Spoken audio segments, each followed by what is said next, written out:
Senhoras, senhores, queridas irmãs, queridos irmãos espíritas, caras amigas e caros amigos que nos acompanham pela Web TV, órgão da nossa instituição, os melhores votos de muita paz.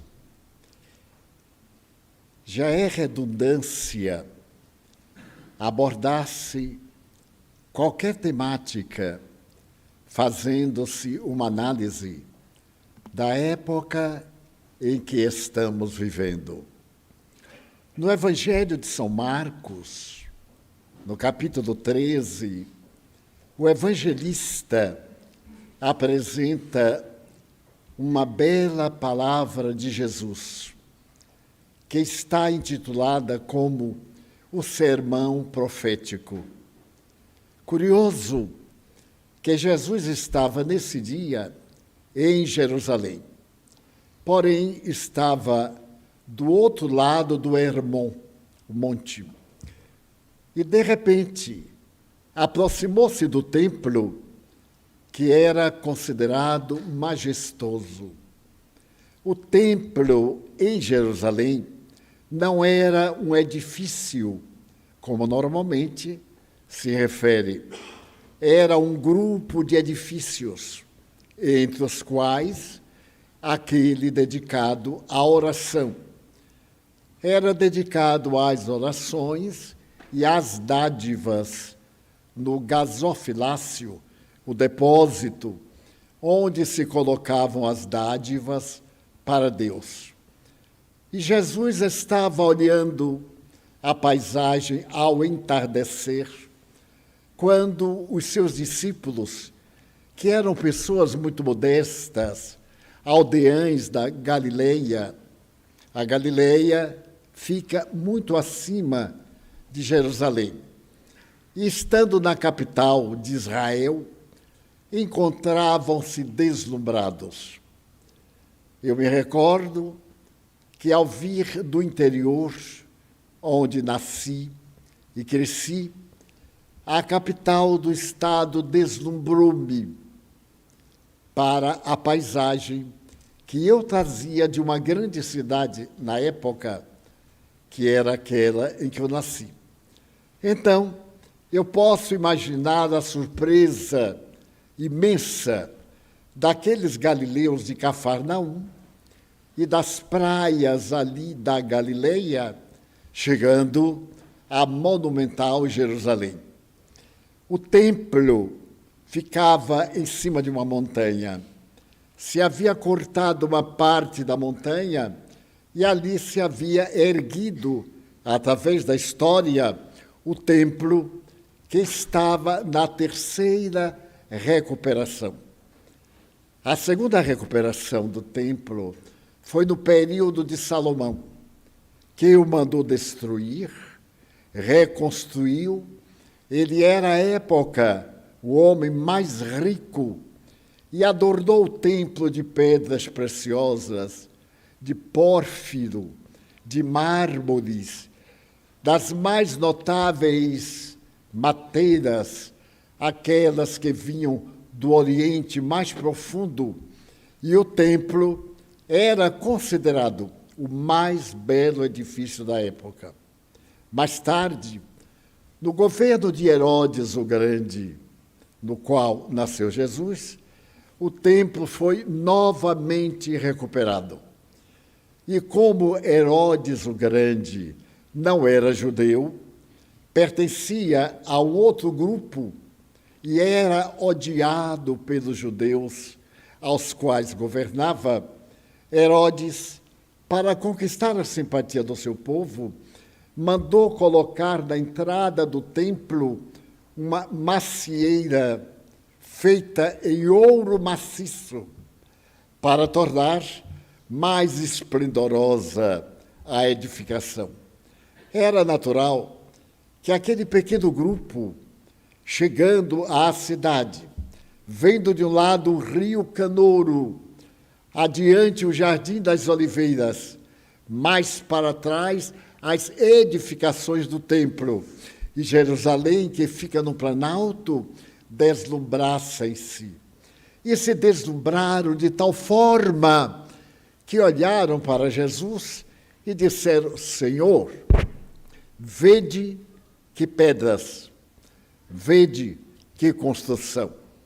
Para dar uma ideia, cada pedra pesava, em média, mais de 20 toneladas. E o trabalho de construção não tinha reboque, nem tinha qualquer substância para ligar uma pedra à outra. Não havia esse processo. As pedras eram tão perfeitamente cortadas que se acoplavam, como nas pirâmides, como se fossem deixadas à toa, até atingirem a sua finalidade. Então, naquele deslumbramento, Jesus sorriu para eles e disse-lhes: em verdade vos digo, não ficará pedra sobre pedra que não seja derrubada. Isso causou um grande espanto. Como se poderia derrubar aquele templo? Era totalmente impossível. Não havia instrumentos, ainda não se usava a pólvora, e isso deveria demorar não sei quantos anos. E eles ficaram tão surpresos de Jesus fazer um vaticínio desta forma, que o convidaram a atravessar o córrego, passar para o Jardim das Oliveiras, ou Getsemane, e contar como é que isso seria. Jesus atravessou com eles. E à medida que a noite veio, Jesus começou a falar. O sermão vale a pena ser lido. Os detalhes, a forma, como é apresentado, surpreende-nos até hoje. Vamos dar uma ideia. Examinai o que foi dito, mas dia virá em que ninguém chorará por outro, mas por si mesmo. Os filhos entregarão os pais. Os pais entregarão os filhos. É efeito da Covid. A minha será eterna. Já me conformei. Entregarão os filhos à justiça. Quem estiver no campo, na grande explosão, não volte para casa, porque não dá tempo. Quem estiver no telhado, não desça, porque a calamidade será de tal forma que ninguém escapará. E prossegue, e vai dando notícia do que iria acontecer a partir daquele momento até hoje, com detalhes impressionantes. Veremos o que a imaginação sequer nunca veio a conceber. Vereis o ódio estampado no semblante das criaturas humanas. E para que se não tornasse pior, eu pedi a meu Pai para que acalmasse as forças desagregadas e desse uma nova oportunidade à criatura humana. O sermão profético, que é Marcos 13, 32, é o momento da história mais significativo, porque todas essas palavras tornaram-se realidade. Vamos ver ligeiramente pisando. No ano 68, subiu ao Império de Roma um homem extraordinário que se fez imperador. Chamava-se Vespasiano. Vespasiano era um militar das legiões e que, depois de haver conquistado as últimas terras não romanas, venceu os inimigos, voltou a Roma e começou a construir obras monumentais. O Coliseu, que nós ainda olhamos, foi construído por ele, no ano 68. O seu filho, Tito, que mais tarde será imperador, foi mandado na direção do centro da Ásia, na parte do Levante, na Mesopotâmia, na antiga Babilônia, na antiga região, para poder conquistar os povos que ainda não pertenciam ao império. E os judeus, israelitas, era um povo belicoso. Estava sempre contra o poder central de Roma. Naquele momento, Tito deveria conquistar Jerusalém e esmagar os rebeldes. Ele veio e começou a guerra contra os judeus. Conquistou a Samaria, conquistou a Galileia, e quando chegou na Judeia, a resistência foi muito maior. O que fez ele? Mandou sitiar Jerusalém e fez vários acampamentos em volta da cidade. Era impossível entrar ou sair de Jerusalém. Ele esperava matá-los à sede ou à fome. Mas, curiosamente, cerca de 63 anos, Herodes o Grande, para escapar de uma cilada desta, mandou trazer uma fonte subterrânea a Jerusalém para poder manter a cidade em qualquer ocasião de cerco. E essa fonte subterrânea chegava exatamente ao palácio, ao lado do templo, e dava para manter regularmente a cidade. 2 anos depois, Jerusalém não aguentou, Tito entrou e matou 60.000 judeus. Como o templo era o edifício mais significativo para os judeus, foi derrubado pedra sobre pedra. Se nós formos na plataforma, não vemos uma pedra. Todas foram arrancadas e atiradas distante. Numa das baixadas ficou a alvenaria, que é chamado o muro de sustentação, o muro das lamentações. Até hoje, já tendo pátria, os judeus lamentam terem sido expulsos de Jerusalém no ano 70 e mais tarde, definitivamente, perderam a nacionalidade e foram expulsos no ano 150.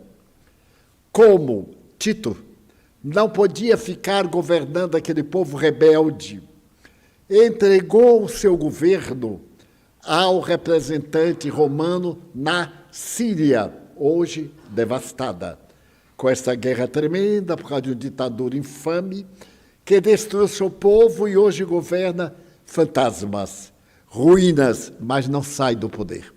Mas a morte vai tirá-lo.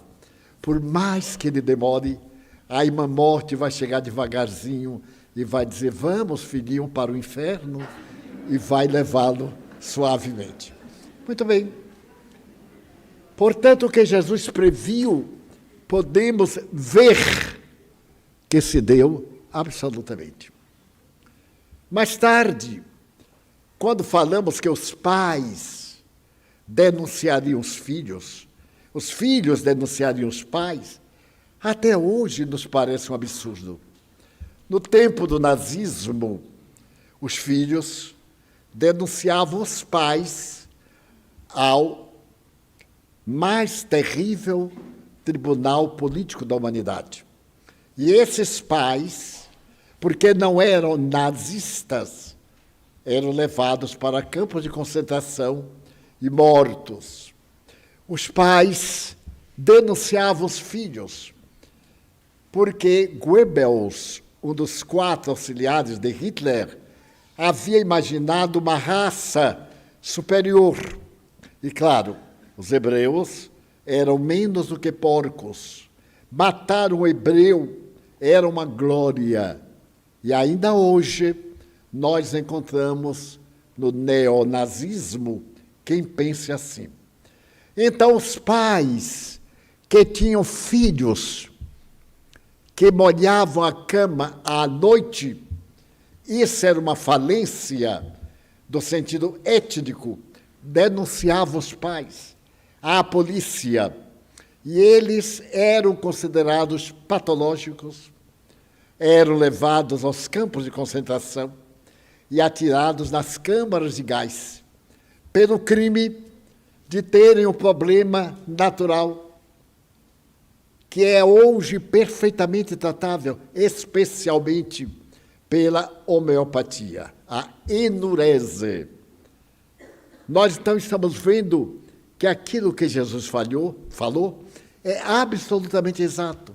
Porém, no dia 4 de agosto de 1945, às 8h15, numa cidade japonesa, Hiroshima, havia um clima de paz.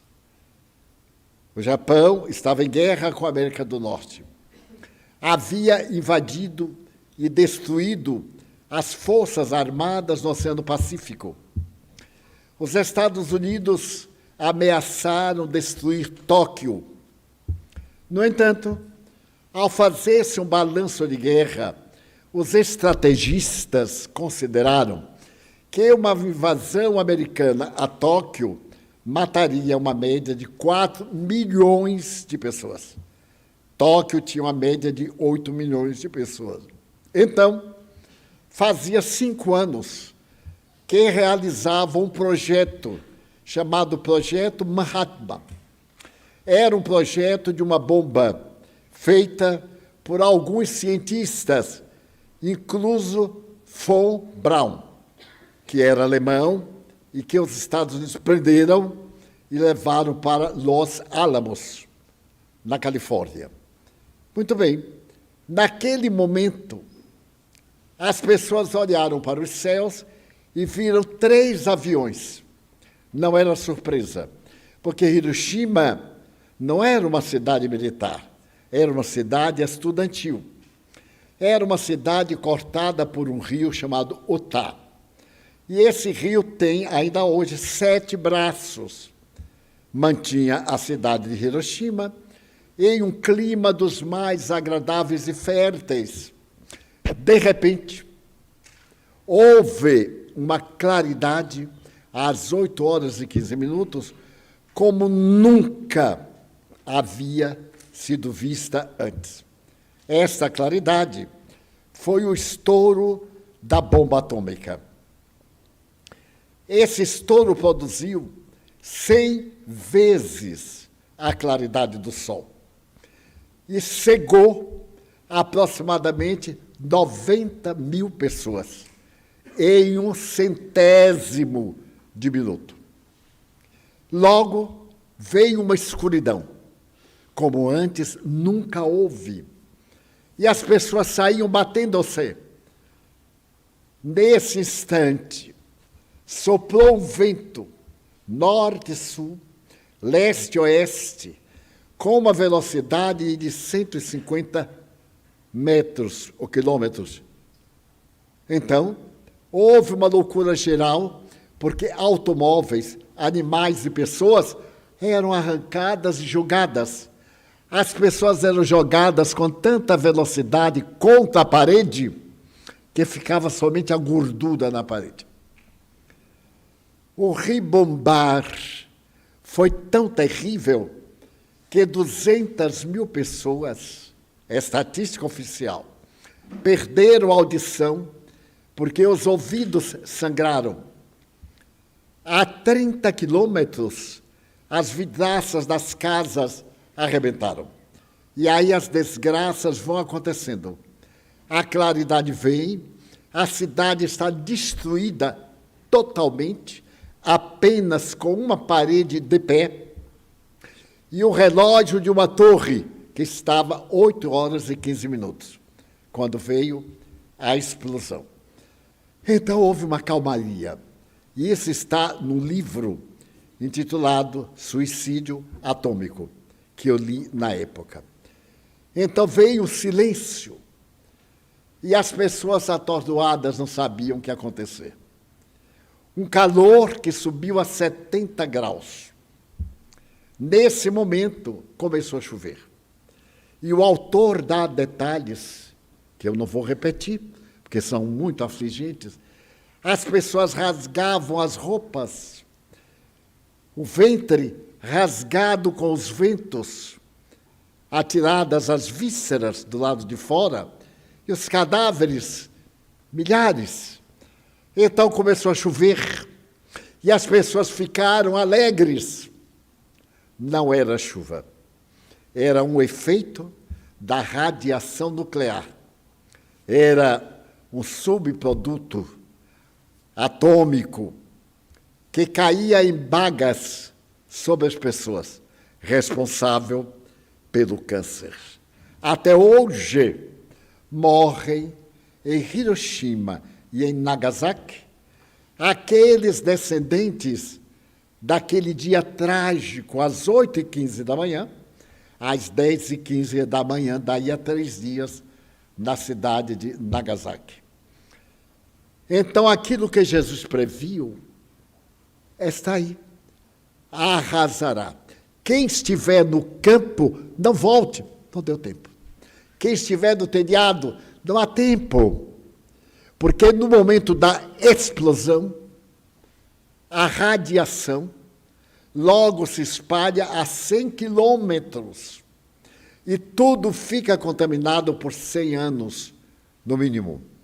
Aquela chuva era de estrôncio, uma substância radioativa dentro do átomo.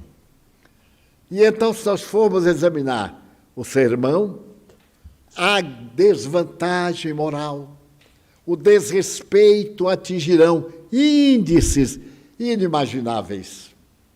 Será necessário lembrarmos do desrespeito, da imoralidade, da vulgaridade. Até a internet, que eu considerava até há 2 meses sadia do ponto de vista ético, eram as redes sociais tão éticas que não diziam pela palavra sangue, morte, homicídio, assassinato. Essas palavras eram grifadas ou emendadas. De repente, a internet abriu, eu tomei um choque, porque os atos sexuais frontais estão em qualquer uma rede que se abra agora ou qualquer hora. Eu digo assim, mas não é possível, será que isso é internet? Ou vai ver que eu estou num programa aí? Não, é a internet. Ambas as mais divulgadas, desceu a um nível tal que eu me pergunto, mas qual é a necessidade, por exemplo, de mostrar que uma mulher que tem o DRR deformado, isso seja moda? Então, ter um quadril tão deformado que vira uma mesa, em que isso é sensual, em que isso é vulgar, é uma aberração. Porque já não nos bastam a sensualidade nas outras cenas, na beleza, na sensualidade das profissionais de sexo. Já não nos basta isso. A maneira como se vende o corpo, ou como se entrega o corpo, a idade mental e moral. Crianças de 12 anos têm filhos aqui em nossa maternidade, com frequência. Se ela vem e tem o filhinho aos 12 anos, ela concebeu aos 11. Parece um castigo, porque do ponto de vista biológico, a glândula pineal, as glândulas complementares do sexo, somente amadurecem nos climas frios, Na Europa, por exemplo, a partir dos 14, 16 anos. Nos climas tropicais, pelos fenômenos do calor, isso é um pouco antecipado. Então, nos trópicos, há mais sensualidade do que nos países frios. Parece que as leis contribuíram, porque uma menina daqui de 11 anos, que ainda não tem o corpo desenvolvido ao ponto de estar formado, tornam-se mães de pais de qualquer idade. Nesse sentido, o homem é muito mais vulgar. E então buscam crianças, filhos, para as aberrações. E eu que consultava as redes sociais, se tiver alguém perto, eu não olho, porque fico com vergonha, infelizmente. Não devia ficar, mas ainda fico, até me acostumar. A gente tem que se acostumar a tudo. Daqui a um ano, talvez eu já acostumei, nem note. Mas as aberrações. E a ética, qual é? Faça o que quiser. O que quiser. Não tem mais lei. Faça o que quiser. E arrepende depois. Então, o que vemos? A depressão está no segundo item de óbitos. Primeiro, óbito. Natureza cardíaca. Segundo, câncer. Terceiro, depressão. Mas como? Suicídio. O suicídio pela depressão. Em cada 15 minutos no Brasil, há um suicídio. Imaginem. Nos Estados Unidos, cada 18 segundos, uma pessoa tenta o suicídio. Aonde vamos? Nesse terrível destruir, mas sem ter noção exatamente do que é um suicídio. Eu tenho conversado com alguns que sobreviveram e me lembrei de um amigo nosso, faz muitos anos. Ele se tornou o caso mais aberrante de uma vida salva pelo suicídio. Era o seu banqueiro, era dono de um banco aqui em Salvador, perfeitamente normal, tinha horror ao câncer. Ele não dizia o nome, nem a esposa dizia o nome, era aquela doença. E ele dizia sorrindo, não diga assim, porque Deus vai lhe perguntar qual é a doença, e você nem sabe qual é, vai pegar uma bem ruim. Ele ria. Ele estava no Rio de Janeiro com a família, no 19º andar de um edifício. Estavam conversando. Era hora do almoço. E a esposa disse qualquer coisa. Ele se irritou, levantou-se, saiu correndo e pulou. Pulou, caiu na Avenida Rui Barbosa, em cima de um automóvel. Quebrou o dedo mindinho. Não teve mais nada, não quebrou cabeça, não desmanchou o penteado, nada. Então eu disse assim, eu não sei o que será de você. Você não vai morrer nem de tuberculose, nem de câncer. Porque morrer de 14 andares e não ter arranhão. Ele disse, mas o pior é que eu não me lembro o que eu fiz. Eu disse, mas eu sei o que foi. O inimigo seu, espiritual, fulano de tal, tendo ódio por causa de depósito que fez no seu banco, em Ilhéus, questão de cacau. Você o levou à falência sem necessidade. E ele veio a se vingar, porque a morte não isola ninguém. Nós continuamos, e esta é a pior decepção do suicida. Uma amiga frequentava aqui com muito carinho uma senhora viúva, e tinha um filho de 14 anos. Ele, então, teve uma depressão juvenil. Eu acompanhei. Um notável psiquiatra de Salvador deu assistência, um excelente médico, mas ele tinha um problema de obsessão que era algo perturbador.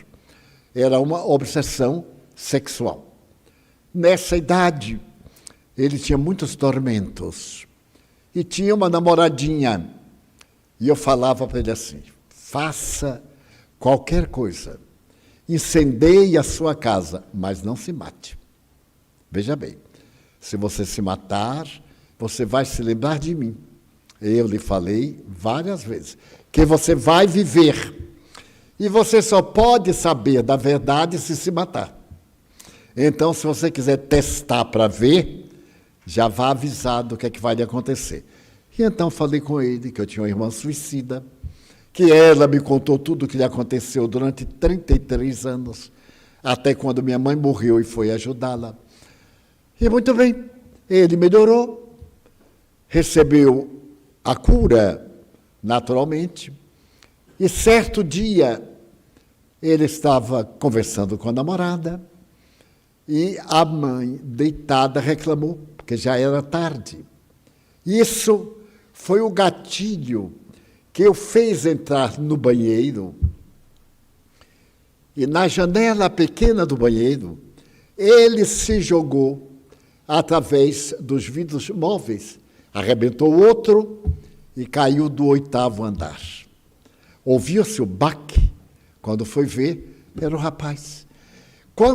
Mas qual o motivo? Não tem motivo. É um surto, é um momento.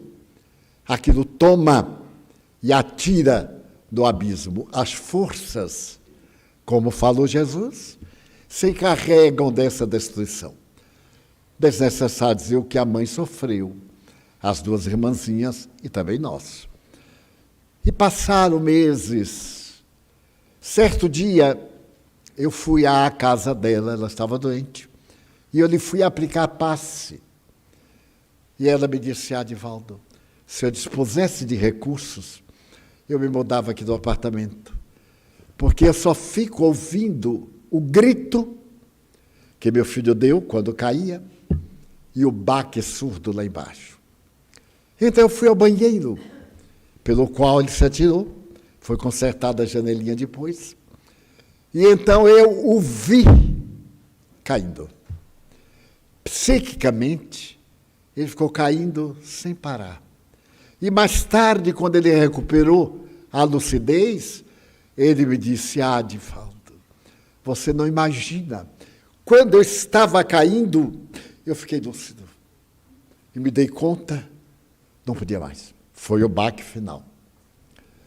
Então eu gostaria de aproveitar o ensejo para informar as pessoas que têm tendências depressiva, autodestrutiva, e que por qualquer coisa, a uma hora dessa eu me mato. De tanto repetir, uma hora dessa se mata. Só que não morre. Se sobreviver, vai ver que eu tinha razão. E se não tentar, vai ficar na dúvida. Quando nós morrermos, nós vamos ajudar os suicidas. Porque é o maior crime perante Deus. E a mim o que mais espanta é a frieza do suicida. Brigou com o namorado. Mas o que é um namorado, meu Deus? Brigou com uma namorada. Tem 3 bilhões de mulheres aí. Não é possível que nenhuma preste. Só aquela coisa xoxa, puxando da perna. Essa que foi a razão. Muito bem. A mãe que carregou no ventre não merece? As noites interminas para cuidar de um filho, as lutas, as dificuldades, os sofrimentos, a ternura de um pai que se devota pelo filho, de uma esposa, de um filho, de um amigo. Será que nada disso vale? Só vale aquilo que eu quero? Aí a lei divina impõe consequências dolorosas. Jesus advertia, e a Organização Mundial de Saúde estabeleceu que a partir de 2030, o primeiro motivo para óbito será suicídio. Porque é tão fácil. É tão fácil matar o corpo, mas não é tão fácil morrer. Morrer é libertar-se da matéria. Desencarnar é sair do corpo, porque afinal a vida continua em outros moldes, em outras expectativas. Então nós estamos vivendo momentos bem característicos do caos. a falta de diretriz, a angústia. Quantos de nós já acordamos indispostos? Quantos? E dizemos mais um dia para enfrentar. A vida é uma bênção maravilhosa. O que pela manhã é tempestade, à tarde é paz. É bem difícil chegar a 95 anos. Eu já cheguei. Peça a Deus que todo mundo ultrapasse. Mas ultrapasse com uma qualidade de vida mental que eu tenho. Porque aos 95 anos, nós já experimentamos de quase tudo. O que falta é pouco. A mim só falta aí nesse negócio dia de sexta e sábado, paredão.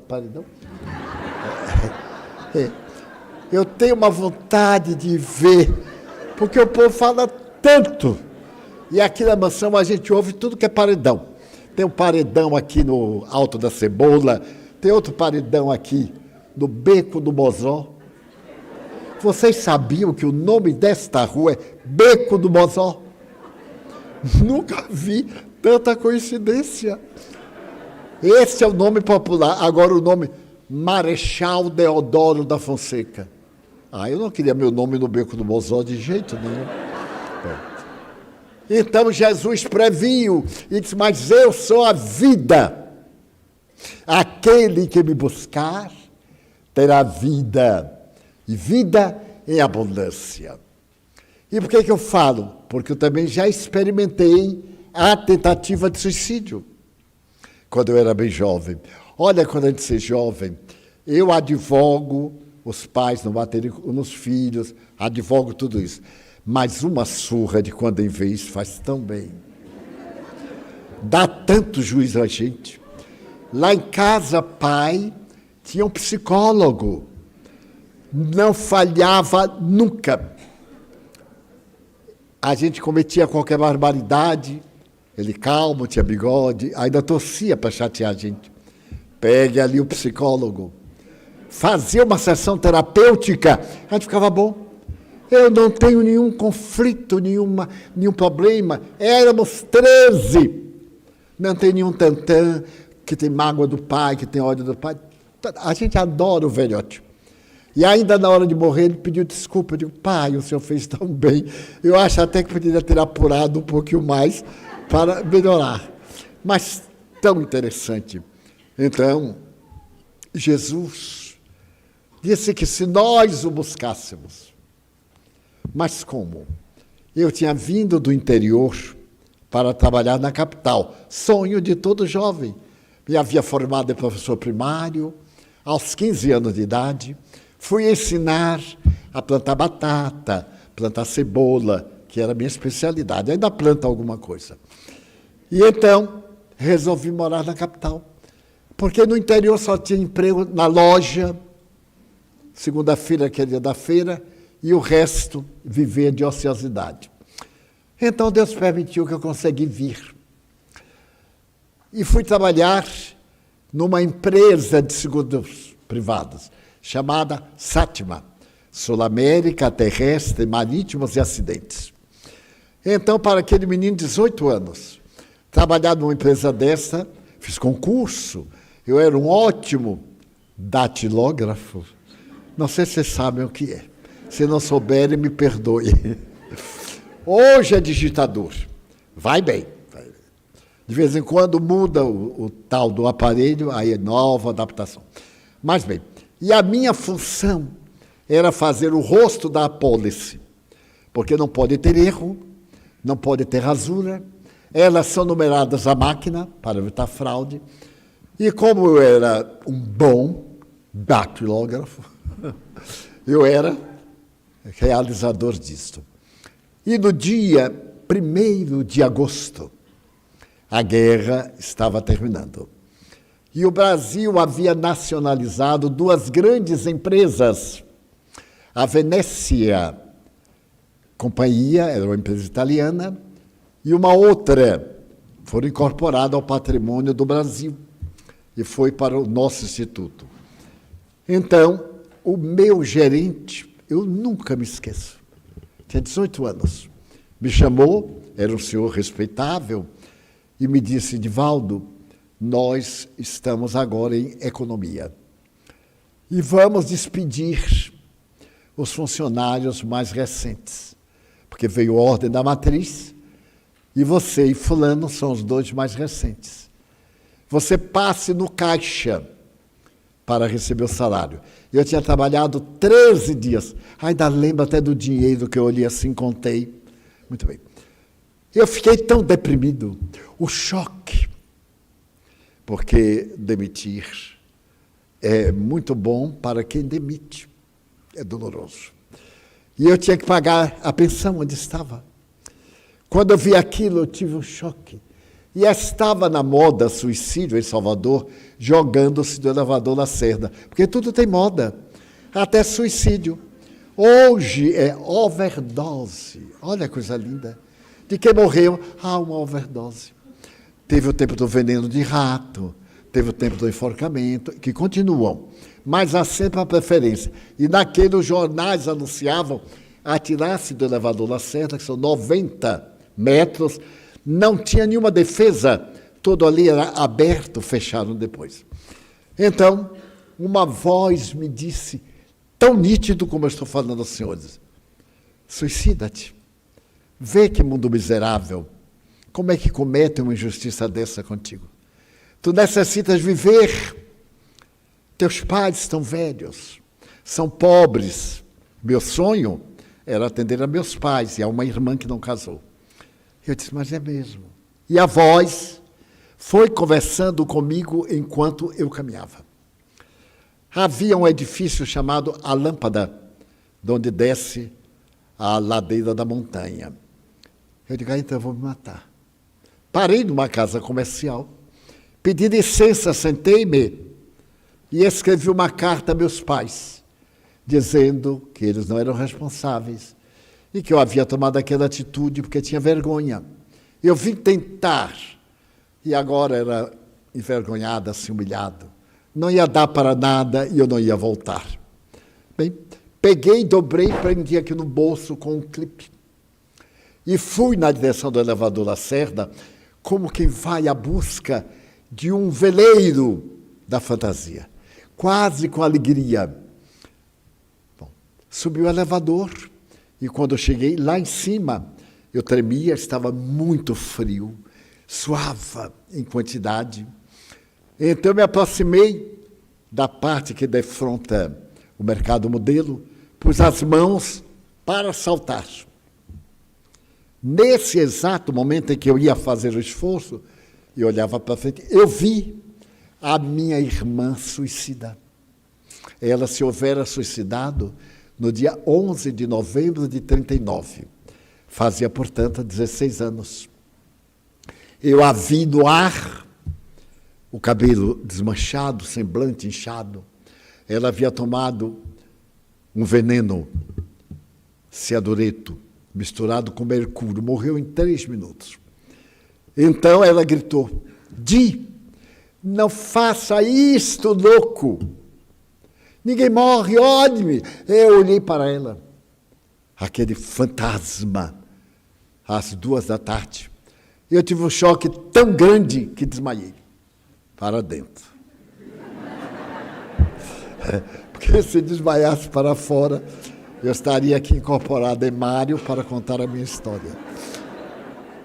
Bom, quando eu acordei, eu estava sobre uma mesa, umas lâmpadas acesas e umas pessoas de branco rodando a mesa e estavam com o estetoscópio. Então, eu ouvi dizer, não, no coração não tem nada. Eu aí olhei, aquela gente tão bonita, de máscara, não era época de pandemia, estava todo mundo de máscara. Eu então perguntei assim, eu estou no reino dos céus? Aí o médico disse onde é que eu estava, com umas outras palavras sonoras, que aí eu fiquei bom. Levantei-me, muito trêmulo, fiquei muito agitado interiormente durante uma semana, até passar aquele fluxo, aquela onda. Eu colocava a mão, estava trêmula. Hoje, aos 95 anos, eu tenho a mão firme, sem qualquer problema. Escrevo sem tremer. e vim descobrir que era um inimigo que há cerca de 200 anos me havia levado ao suicídio em Paris, em 1794, e que ainda desejava ver o resto. Graças a Deus, através de mim, ele veio muitas vezes, foi orientado na palavra cristã por Nilson, a doutrinação, explicou que ele já havia morrido, explicou a história, a acusação que ele me fazia não era justa. Dizia que eu era responsável por um dano muito grave no período do cardeal Richelieu, 1526. E ele foi indo, renasceu aqui na mansão e veio como meu filho. Eu registrei como meu filho. Já morreu e está no além me esperando. Eu digo, não tenha pressa, pode continuar me esperando. Então eu sei o que é o suicídio. Eu quase estive lá. Mas o que agora me vem à mente? A presença divina inspirando, socorrendo. Eu tive a visão psíquica direta de minha irmã Nair, mas todo mundo tem a presença divina, a inspiração. Ore. Eu dizendo isso a uma jovem de 20 anos. Eu disse, minha filha, ore. Ela disse, eu não sei orar. Eu digo, chame o nome do seu namorado. Porque não é possível. Uma pessoa de 20 anos, na cultura, não sabe orar. Ou pelo menos nunca leu no dicionário que é orar. Aí eu expliquei a ela. A palavra latina é os, boca. Os, oris, na declinação. É abrir a boca da alma para entrar em contato com a divindade. Mas como do namorado ela sabia, eu digo, chame por ele, Alexandre. Se tiver algum Alexandre aqui, me desculpe. Alexandre, Alexandre. Porque Deus lhe ouve. Não é o nome, não é a religião, não. É o nosso sentimento. Como é que a gente atende uma pessoa? Pelo nosso sentimento. Pela simpatia, pela antipatia, pelos méritos. Graças a Deus, ela havia tentado uma vez, quando eu a recebi depois. Está agora casada, com o lar e 2 filhinhos. Eu lhe digo, que tal? Se você tivesse desertado, que tal? Olhe para a sua filhinha, linda, que a criatura nem merece.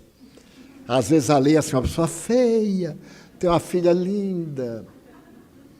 E outros lindos, tem cada bagulho, que a gente fica com vergonha. Olha meu filho, ai que gracinha. Já sabe que é horroroso. Ai que gracinha, né? Ou então, que inteligente.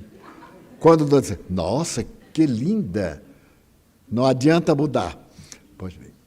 Então o Espiritismo veio nos trazer este homem, esta filosofia, esta mensagem. Vale a pena viver. O que nos faltou ontem, hoje chega em um volume colossal. E se nós soubermos repartir, nós enriqueceremos o mundo. Quanto cada um de nós pode fazer. Todos podemos ajudar. Vemos na repartição um colega chorando. A gente chega e fala assim, eu posso imaginar o que você está sofrendo. Conte com seu amigo. Peça a Deus. Se alguém está com problema, até conosco, fulano, vamos deixar isso para lá. Que bobagem. A vida é tão rápida e a gente gastando tempo em fofoca. Se eu descobrisse quem criou fofoca, eu envenenava. Porque que coisa terrível. Covarde. Eu tenho pena de umas pessoas não estarem aqui me ouvindo. A pessoa solapa. Eu digo, o avião caiu. Ela fala, pois é. Você não sabe que o avião foi derrubado? Pela não sei o quê. Aí contra aquela coisa e destrói. Arma-nos uns contra os outros. Fulano passou, não falou com você. Viu? Tem birra com você. Eu sei que eu não gosto de você. E a gente vai envenenando-se. Não se envenenem. Perguntem. Se a pessoa passar e arrastar o pé, a gente... O que é que há? Eu lhe fiz alguma coisa? Eu, quando encontro aquele que se afasta de mim, eu digo assim, qual foi o crime que eu cometi contra você? Me diga. Porque talvez eu tenha feito e não sei. Não, eu penso, está pensando errado. E termos uma vida de paz, porque é isto que nós levamos. É isto que, ao nos deitarmos agora, nós vamos vivenciar. Vamos sair do corpo e vamos viver esses ideais. Vamos para regiões felizes, para regiões desditosas, para lugares onde estão espíritos em verdadeiros infernos da mitologia. Então, o Espiritismo tem o seu caráter de religião. Deus, a imortalidade, a prática do bem.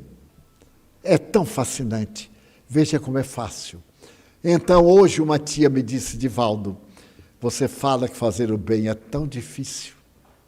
É tão difícil que o apóstolo Paulo disse assim, meu Deus, não deixe a caridade esfriar-se no meu coração. E São Vicente de Paulo, considerado o cristão mais doador da humanidade, ele dizia, tenham piedade de mim que lhes peço para dar, porque eles são tão ingratos, tão cruéis. E aí uma das nossas tias da caravana contou-me um fato hoje curioso, que uma das crianças que frequenta a escola não tinha lápis. Nós damos todo o material, o governo dá. Façamos justiça, tudo em quantidade. Muitos escondem, furtam, roubam para estes dias, mas dá. Todas as escolas recebem. E então o menino perdeu e a professora disse, você tem que trazer o lápis. Nós já lhe demos, etc. E a mãe veio aqui por qualquer coisa, para uma queixa. E a professora aproveitou e disse assim, minha filha, providencie um lápis para seu filho. Porque ele não escreveu, compre um lápis. E ela respondeu assim, eu? Comprar um lápis com o dinheirinho que eu tenho? Não, o dinheirinho que eu tenho é para cervejinha de sábado. Olha, a cervejinha de sábado. Então a gente passa em qualquer lugar, está assim como moscas na cerveja de sábado. Então eu imaginei que pobre mãe é esta. O filho é dela. Nós damos tudo, inclusive a alimentação. Uniforme, todo o material, psicólogo, dentistas, estamos dando 1000 óculos. Todas as crianças da nossa escola estão sendo examinadas, estão recebendo gratuitamente óculos. E agora vamos fazer com adultos para 100 óculos grátis. E a pessoa beneficiada diz que, ao invés do lápis, a latinha, que ela não vai deixar a coitada tomar. Então eu disse à tia assim, diga para ela vir me falar que eu dou o dinheirinho dela comprar a latinha, porque isso faz bem. E a gente tem que ajudar a pessoa a ser feliz. Toma uma cervejinha, só que ela deve tomar umas 30, porque ela é dura para poder ficar cambaleante, toma umas 30. Em que faixa a humanidade ainda está? Daí, Jesus olha e diz assim, que lindas pedras, mas não ficará uma sobre outra, porque todas serão derrubadas. Existe, na história da humanidade, duas posturas de comportamento. As pontes, que ligam as distâncias, e as paredes, que fecham as distâncias. Então, nós devemos ser pontes. Se alguém está com problema, não compliquemos, sejamos ponte. É tão bom a gente ver passar na direção da felicidade. E isso faz um bem ético a nós que fazemos. Por isso, gostaria de, nesta noite, evocar esse sermão profético, para sairmos daqui certos de que vamos pedir a Ele que é a fonte de toda a sabedoria e misericórdia, e nos ajudar. E em a noite de hoje, orar sinceramente, não precisa saber nenhuma prece, Ave Maria, queridos padres. Meu Deus, aqui estou. Sou eu. Tu me conheces. Abrir-lhe a alma e deitar para ser levados a regiões felizes. E amanhã, quem acordar bem, alegre, sem depressão, sem vida vazia, me telefone. Olha, Divaldo, estou ótimo. Eu vou vender 10 ingressos do seminário próximo. E no dia 7, estejamos aqui juntos para reconquistar a alegria de viver.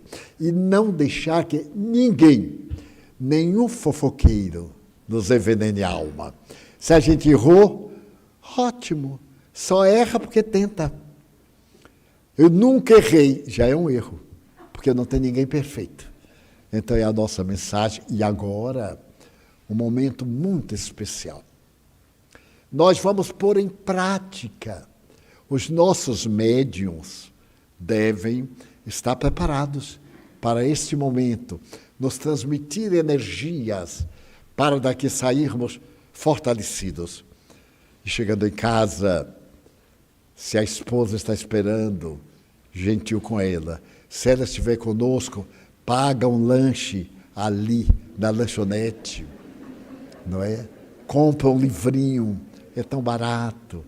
Então, faça algo. E se não tiver nada, dê uma flor, mas não arranque dos nossos jardins. Para mostrar que nós encontramos a vida e vale a pena viver. Vamos orar e pedir aos nossos médiuns, os irmãos dedicados, para que venham nos ajudar, aplicando-nos passes.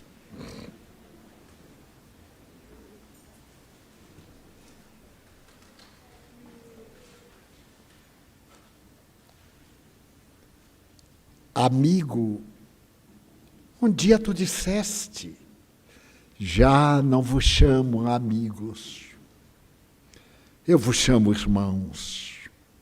Nesse dia, tu abdicaste do reino de Deus para te irmanares conosco. Tu disseste que venham até mim. Estamos tentando. A estrada é áspera, a memória é vacilante, o desejo não é tão forte. Mas se tu quiseres, tu podes. Se tu quiseres, nós conseguiremos.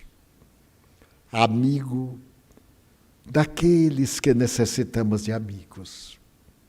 Enche, planifica de paz o nosso coração e faze que saiamos daqui assessorados pelos guias espirituais para que abençoem nossa casa e nos socorram nas dificuldades existenciais. Quanta tristeza nos assalta, quanta preocupação, mas contigo o fardo é leve, o peso é diminuído. Apiada-te de nós. Abençoa a terra, as pessoas litigantes. Compadece-te dos suicidas, dos enfermos irrecuperáveis, daqueles que estão sofrendo, Jesus. Nós te suplicamos, torna fluidificada a água que te apresentamos. Em Caná, lograste mudar a estrutura. Repete o fenômeno aqui e dá-nos paz, paz interior, a paz doméstica, a paz social, a paz na terra. Oh, bem-aventurados os mansos, os simples, os humildes, os pobres em espírito. Bem-aventurados, porque eles verão o reino de Deus. Agradecemos-te, Senhor, e aos espíritos amigos, esta oportunidade, encerrando a nossa reunião com votos de paz para todos. Está encerrada a nossa sessão.